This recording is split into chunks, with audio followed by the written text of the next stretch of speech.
House of Assembly. We are here to stakeholders meeting with newly inaugurated woman leaders, state woman leaders and our experts. We are here to discuss about how to further the women in politics, how to bring about growth among women generally in those states. The aim of the meeting is to know ourselves and to support ourselves and to be able to further our claims to the government, our complaints, the pains of the women. Our voice needs to be heard, and if we do not come together as one, our voice will be heard. That is why we are here today, to put our voices and our heads together so that we can project ourselves forward in the coming election and in those states. It is a necessity. We are not begging for it. It is our right. It is our right, and it is a due diligence that we women must represent ourselves. Nobody can represent us better. So the state woman leader saying that she is speaking for us, all the time, both women that are contesting and aspiring, and women that are yet to aspire, and our generations to come. She is speaking for all of us. We are begging for we are asking for 35% because it is our right to be represented. So I will be the first woman to represent the governor's constituency in the State House of Assembly. It has never happened, but I believe it's going to happen now because I know the plight of my people. I grew up there, so I know the plight of my people, and I know that the women from my local government are behind me, and the women of the state generally are behind me, so I know it is a success. So I appeal to every woman out there, when you see a woman aspiring, she is not your enemy, but your friend, and you should support them with everything you have. Thank you. He is the best governor that Ondo State has witnessed, and he has delivered on so many promises, and he will continue to deliver. But we need to support him by giving him good people, both in the state as work with our governor for a better Ondo State. Queen Kuden ní àti Ìlàjẹ local government constituency 1. Mo ń gbé àpótí fún assembly ilé ìgbìmọ̀ aṣòfin ti ìpínlẹ̀ Ondo. Àwọn obìnrin wá jókòó láti jíròrò ní bí a ṣe lè ní ìtẹ̀síwájú láàárín ìpínlẹ̀ Ondo àti ẹgbẹ́ APC lápapọ̀. Àwọn obìnrin wọ́n ti fi ẹ̀tọ́ wa dùn wá lọ́pọ̀lọpọ̀. A dẹ̀ ti sọ báyìí gẹ́gẹ́ bí state woman leader wa tó ṣe sọ, wọ́n ní àwọn obìnrin á deserve a máa gba 35% ní ilé election tó ń bọ̀ yìí. A dẹ̀ bẹ gómìnà wa, à ń bẹ gómìnà wa, à ń bẹ gbogbo àwọn tó wà nípò pé kán jọ̀ọ́ kán fi ti àwọn obìnrin ṣe, torí ẹni tí ò bá fi ti obìnrin ṣe ìlú yẹn ò kí ń tẹ̀síwájú.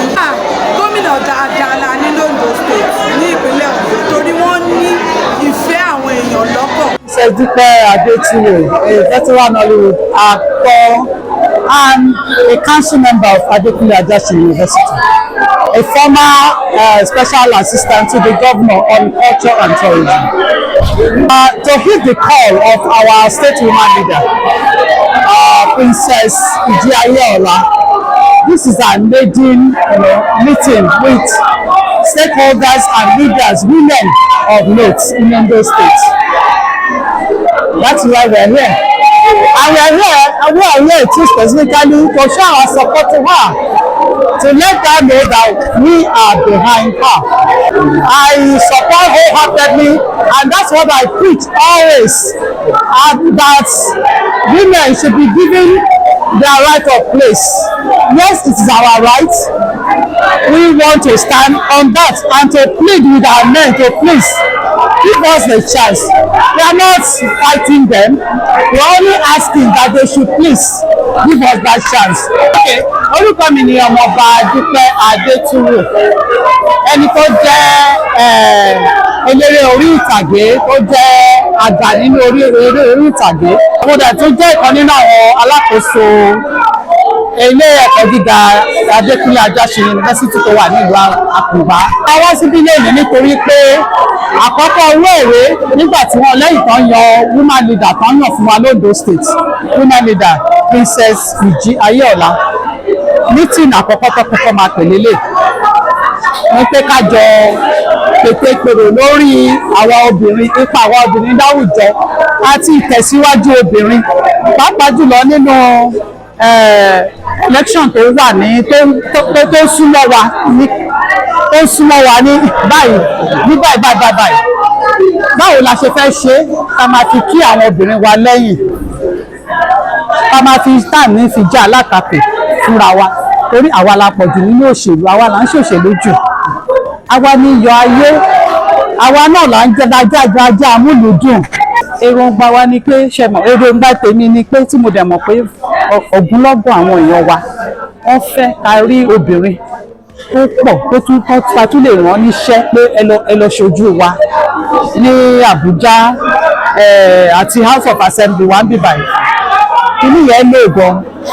So wọ́n fún àwa kẹ̀rẹ́ ó ti ṣe wá dáadáa, ó ti ṣàwọ́ obìnrin dáadáa, ó yan ọ̀pọ̀lọpọ̀ wa sípò, eléyìí owó ẹ̀ tí ò ṣẹlẹ̀ rí, wọ́n ti máa ń ṣe tẹ́lẹ̀ ṣùgbọ́n mo fẹ́ lè sọ pé 70% ni tó bá ti mọ́kùnrin kan amóbìnrin kan ṣe bó ṣe ń ṣe nìyí. So yẹn làwa náà ṣe wò pé ní sáà tá a wà yìí o àti eléyìí táwọn ènìyàn ọ̀kan yìí a fẹ́ sọ fún àwọn aráàlú àtàwọn ọkùnrin wa pé a máa bá yín jà o, ẹ̀bẹ̀ là ń bẹ̀ yín o pé ẹjọ́ àwọn tó kójú náà tó kójú ṣùgbọ́n nínú wa ẹ bá wa gbà wọ́n láyè, ẹ bá wa tì wọ́n lẹ́yìn, torí àwa náà tì yín lẹ́yìn tó. Orúkọ mi ni ọmọọba Dúpẹ́ Adétúwò. ọmọ tó jọmọrin tó ti lọ rí olóhùn ò mọ́ mo wá bẹ̀rẹ̀ sí àìláìsí orúkọ wọn lọ gba lísì wọn ní kí orúkọ ní èdè kan mo wá bẹ̀rẹ̀ sí wo election day àkọ́kọ́ àwọn ọmọ ìmọ̀ tuntun ó rọ̀ mọ́ ọkùnrin wọ̀nyí ó rì mẹ́ very strong ẹ má jẹ́ máa wọ́n pé ní kókíkọ tó bá wù kọ́ máa ṣe kọ́ máa ṣe jẹ́ ẹ̀rọ ọmọdé láti ṣe iṣẹ́ tó lè sẹ́gbẹ̀ẹ́ obìnrin jẹ́ pé gbogbo wa káàrí mẹ́rin àti wọ́n united family ẹ̀mí ìṣàkóso máa ṣe é ṣàfihàn ọlọ́pàá fún wa wọ́n sọ fún ọkọlẹ́ ẹ̀kọ́ wọ́n ní pé pàṣẹ because we all know pé politics is about lobbying, politics is about influence, politics is about consultation. You cannot just get anything for free. So gbogbo nǹkan tá a bá kọ̀ ká lè ṣe to really mo ní kò sí wọ́ndà kankan tí ẹnì kankan lè perform ju pé ká ní leader. So kò sí lẹ́sẹ̀ lè ní wọ́n máa wà ní on the same level playing ground tó jẹ́ pé wọ́n máa ní ẹ̀sìn. So tí ò bá jẹ́ pé lóòótọ́ bí ọ̀rọ̀ tí sísá mi sọ vision wa àwa fẹ́ gbé rẹ́dì àwọn bá yí gbé òtẹ́wọ́lẹ̀ rẹ́dì àdúró àwọn wọ́n ní kí ni roles and obligation woman leader of a state òkú yí àwọn bí ó lè kú ní gan party constitution ẹ̀wọ̀n role woman leader dúró as between the women to the government to the party òun ló máa gbé láti party á gbé ní ìgboro á gbọ́ party from party to the government ṣé ó yẹ yín iṣẹ́ woman leader nìyẹn and woman leader is an elective either consensus either vote elected ṣó ti yẹ yín ìyàtọ̀ wà níbẹ̀ gbọ̀nràngàdàn. So when we are fighting for our rights, and the afẹ́jà fún obìnrin kò sí ọlọ́pàá lórí ìgbà. Ìkọ́kọ́ lè gbà ní lórí ẹ̀yẹ. Wọ́n fẹ́ ká ṣe iṣẹ́ obìnrin, àṣẹ nínú àná. Nobody is stopping me. I am saying it. The only person, my chairman, for obligation àti answer my chairman. And my God, àti governor ni mo wá sáré tó. But lẹ́yìn yẹn iṣẹ́ obìnrin kò sùn lára láti ṣe nobody. Máa dẹ̀ ṣe àṣeyẹ. Obìnrin àwọn ọmọdé bẹ́ẹ̀ fight. Ọmọ possible agbọ́dọ̀ jà sílẹ̀tì náà gbà. I don't care. This is our time. Ẹ sọ pé new door.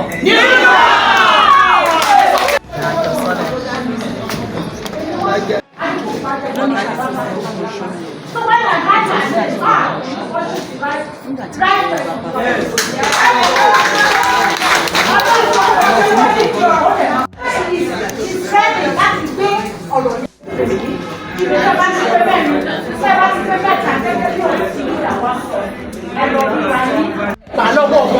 wisdom tó dẹ̀ máa fi kó wa nílẹ̀ lérí ọlọ́run á máa fi kọ́ wa.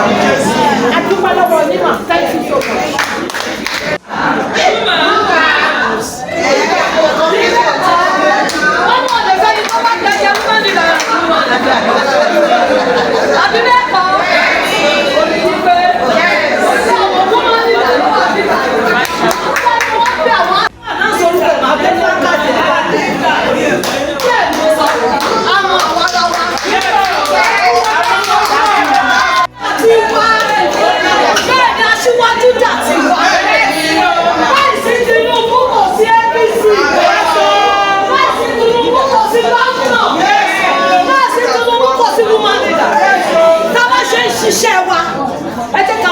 ṣiṣẹ́ Tinubu ẹ jẹ́ ká máa ṣiṣẹ́ aṣíwájú ibẹ̀ láti lè ní jẹun aṣíwájú tó ń pè ní ṣọ̀ṣọ́.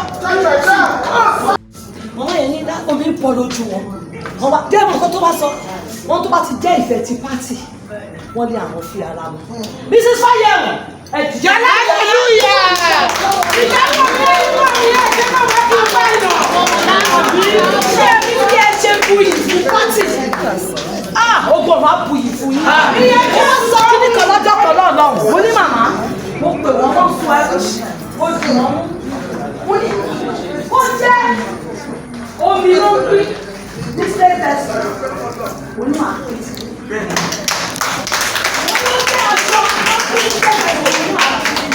wọ́n bá wà lé lọ́jọ́ náà bí mo ṣe dé látàbújá mo bá rọ́yàn mo rọ́yàn sí i. ṣé o ṣe rọ́yàn tí ọlọ́ bá pè mí. báńsì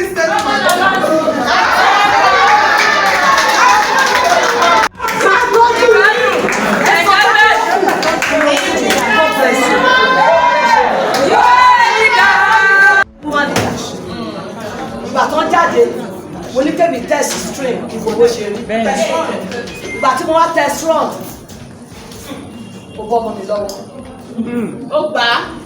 ọmọ mi gbẹ́rù yóò máa wá mú mi o.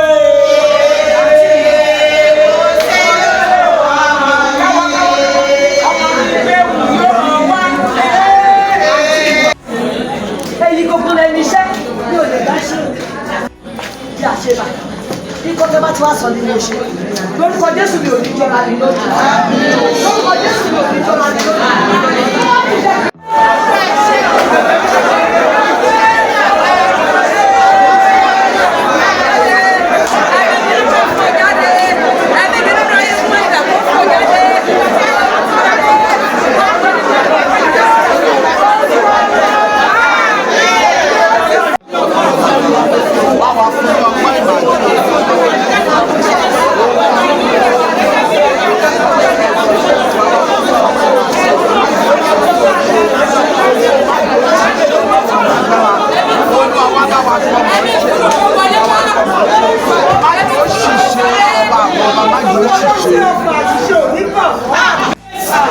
Ọlọ́run adúgbò agbẹ́ríga lórí obìnrin Ọlọ́run gba ọpẹ́ wa ẹni mímọ́ gba ẹ̀yìn wa ẹni ẹgbẹ́ òkè wa kó má lọ lórí ẹni ìṣó lórí wa Ọlọ́run má jẹ́ òṣìṣẹ́.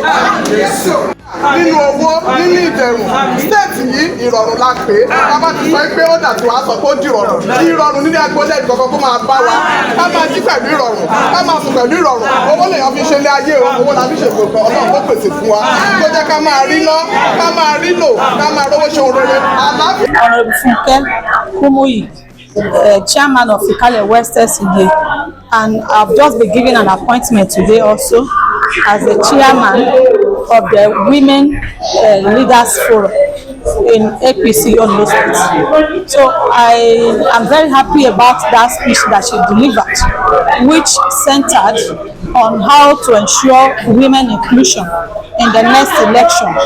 You know, I said something that politics, power is not served a la carte. It just have to be demanded for. So if you just stay and if you stay muted, your grievances, or let me say your plight, will not be heard. So having this type of woman leader at this time, who is proactive, who is bold, who is courageous, and who is even rightly passionate about women progressivism, you will see that she is the kind of women that we need at this time.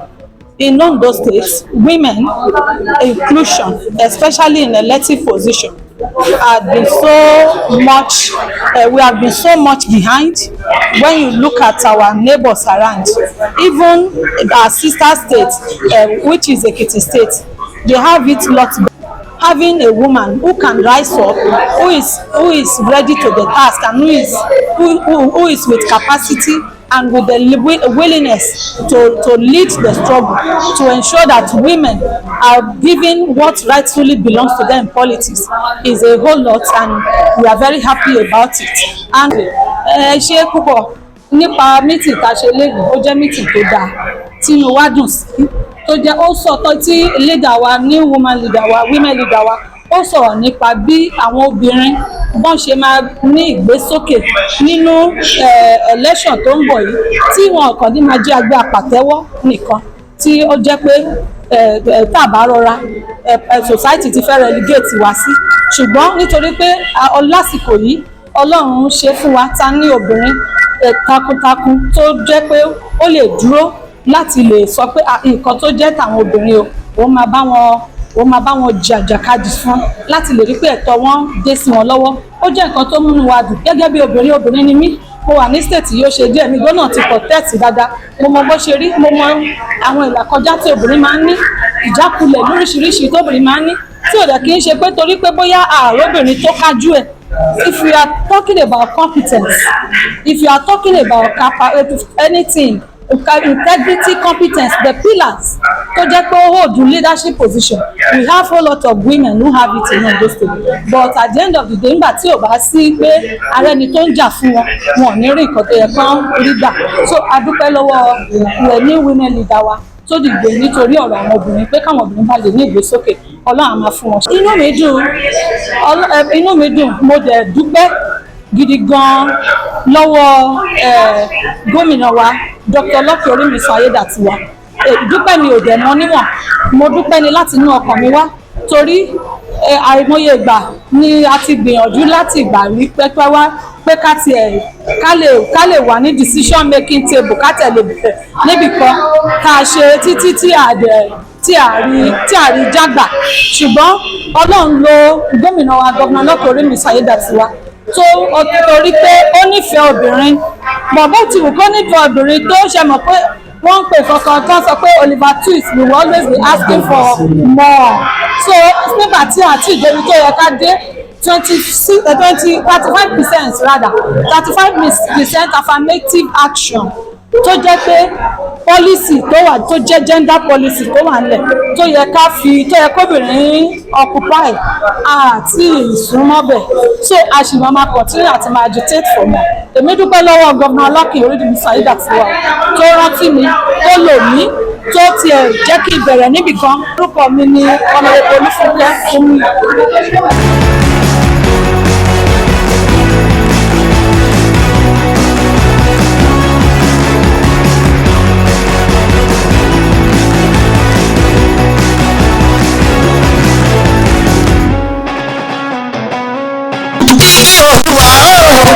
Olúwa o, ẹ̀kàwé ìròyìn ká máa fi mọ́ bí ọ̀rọ̀ ti ṣẹlẹ̀. Bígì Olúwa.